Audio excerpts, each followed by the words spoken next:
One day recently, a student asked me, a young person asked me, Rabbi Igor, Torah speaks, and not only Torah, but lots of prayers only, also speak a lot about children of Israel, Bnei Israel. So where are their parents gone then? I found this amusing, and although I explained that it's a way of referring to all people, it made me think, why do we always say Bnei Israel when we refer to, not always, but often say Bnei Israel? But by the way, literally sons of Israel. But in the past, that was probably the reflection of the patriarchal world in the past. So now we translate it as children of Israel to include all, of course, but still, the Bnei Israel. Perhaps it is to emphasize and remind us, I think, that we are family. Yes, sometimes dysfunctional. Sometimes the family where people hate each other and shout at each other, but nevertheless a family. So this week's Torah portion begins with Jacob's blessing of his grandchildren. And by the way, Jacob's name is Israel. So Israel is blessing his children. We are reading the history of our family in a way. So Ephraim and Menashe, the sons of Joseph, are being blessed. And this is how Rembrandt illustrated this moment in 1656. Rembrandt noticed a very crucial detail in the text and portrayed the moment, I think, brilliantly. Near the end of Jacob's life, Joseph brought his two sons to their grandfather to receive a blessing. Menashe was the older son of Joseph, the firstborn, who was supposed to receive the primary blessing, the main blessing. Jacob was weak, and Joseph helped him by moving children to the right places. The firstborn, Manasseh, was brought next to his right arm, and the secondborn, the Ephraim, was brought next to the left hand of Jacob. So to make Jacob's life easier. But instead of blessing Ephraim, the secondborn, with his less important left hand, and the firstborn Manasseh with the right hand, Jacob deliberately crossed his arms and gave Ephraim the right hand blessing. And that's an important moment in the text. This story inspired a modern Jewish custom, by the way. When Jewish parents bless their boys, they say, "May God bless you like Ephraim and Menashe." On the surface level, this tradition originates from Torah, but I think the meaning is much deeper. It's not explicitly written in the Torah. But why do we use the names Ephraim and Menashe in the blessing?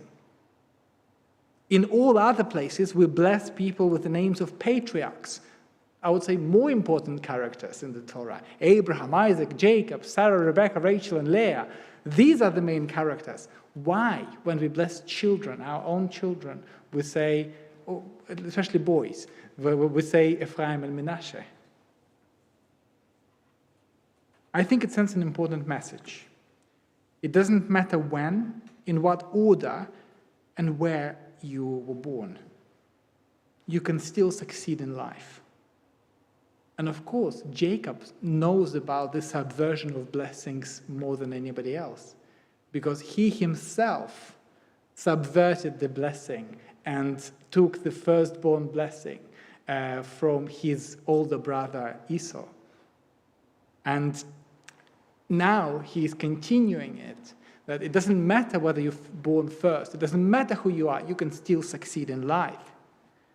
On a deeper level, to live according to the Torah and receive the blessing from the Torah is not just to tick the box and recite the blessing to your children, but to teach them to challenge prejudice and believe in themselves, even when social norms are against you. This was an example of a positive and empowering influence of the Torah story on modern Jewish life. But the same Torah portion has another example. At the very end of the same Torah portion, we read this. This.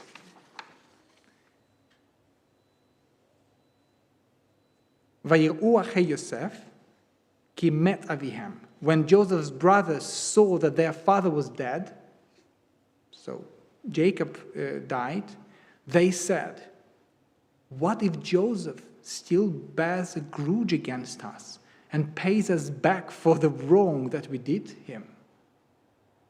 So they sent this message to Joseph. And in the message it was written, "Before his death your father left this instruction. So shall you say to Joseph, 'Forgive, I urge you, the offense and guilt of your brothers who treated you so harshly. Therefore, please, forgive the offense of the servants of God of your father.'" And Joseph was in tears as they spoke to him. The most fascinating part in this story, and rabbis of Yerushalmi, the Palestinian Talmud, noticed it very clearly, very, very precisely. Nowhere in the Torah, nowhere in the Hebrew Bible, nowhere in Tanakh, is it written that Jacob said these words.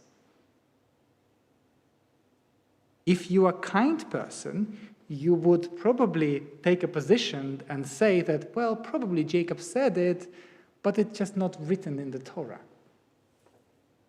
But if you are not so kind interpreter and commentator of the Torah, you would say that brothers acted out of selfishness and lied.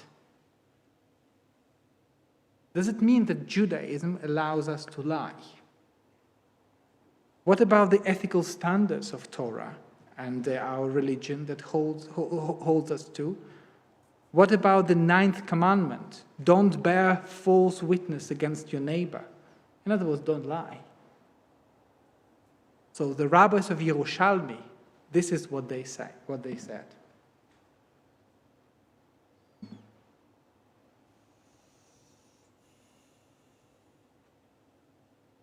Bo ur'eh kama kasher hu avak lashon hara. This is the beginning. Come and see how difficult it is to understand what unethical speech is. By the way, the phrase is ambiguous. Avak means dust. So it's ambiguous. So this is the gray area, whether it's unethical or ethical. So we're not sure. The characters in the Torah spoke untruth to make peace between Joseph and his brothers. That is written, so they send this message to Joseph. They quote this moment in the Torah. We don't find that Jacob asked for it anywhere. So the key words here.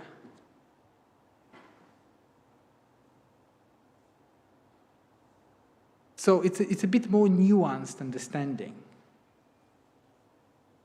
Because here it's written to make peace between Joseph and his brothers. So this more nuanced understanding of the text says that sometimes there are conflicting principles within us. Sometimes such fundamental basics as telling the truth can lead to disaster. For example, keeping people and families together, in Hebrew there is a principle of shalom bayit, the peace within the home, might be as important as the 10 Commandments.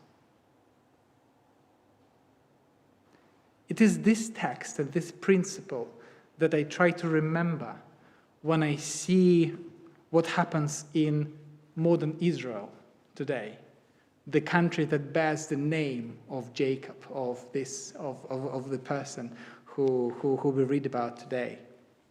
The current government is probably most radical right-wing, openly chauvinistic against Palestinians, against progressive Jews. The leader of this government has a court case against him, and him being in a government is the only way to stay out of prison. The current coalition will most likely pose a threat to LGBT plus community, discriminate against Arab Israelis and Palestinians, increase support for ultra-Orthodox communities, and do everything they can to discriminate against non-Orthodox forms of Judaism. It is not fascist government yet, but the direction it is going to is dangerous. I would like to keep peace within the Jewish family, and I want to be loyal to founding principles of the State of Israel. And I want to feel a part of the international Jewish community.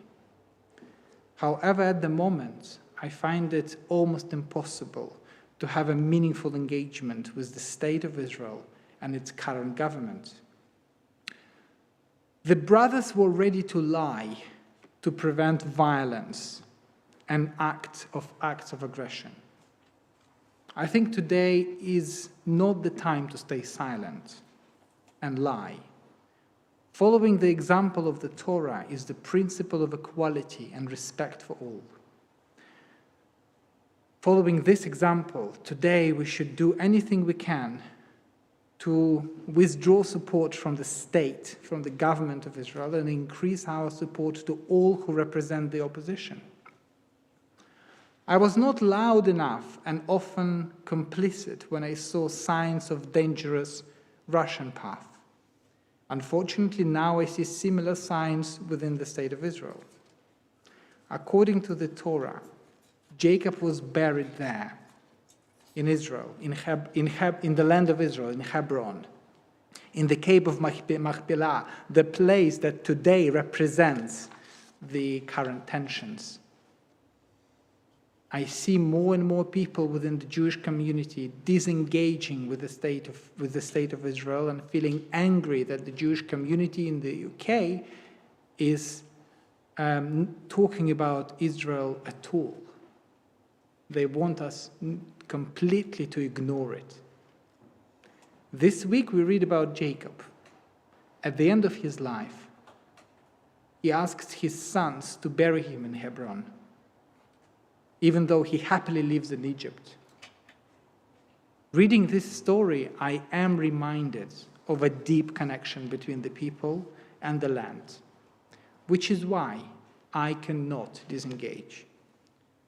I think that the Jewish community in the world has to be the voice of conscience and morality, because if we are only for ourselves, what are we? And if not now, when? Perhaps it is important to emphasize and remind us that we are the children of Israel. We are family. Yes, sometimes dysfunctional. Yes, sometimes the family where people hate each other and tell the hard truth to each other, but nevertheless, a family. Shabbat Shalom.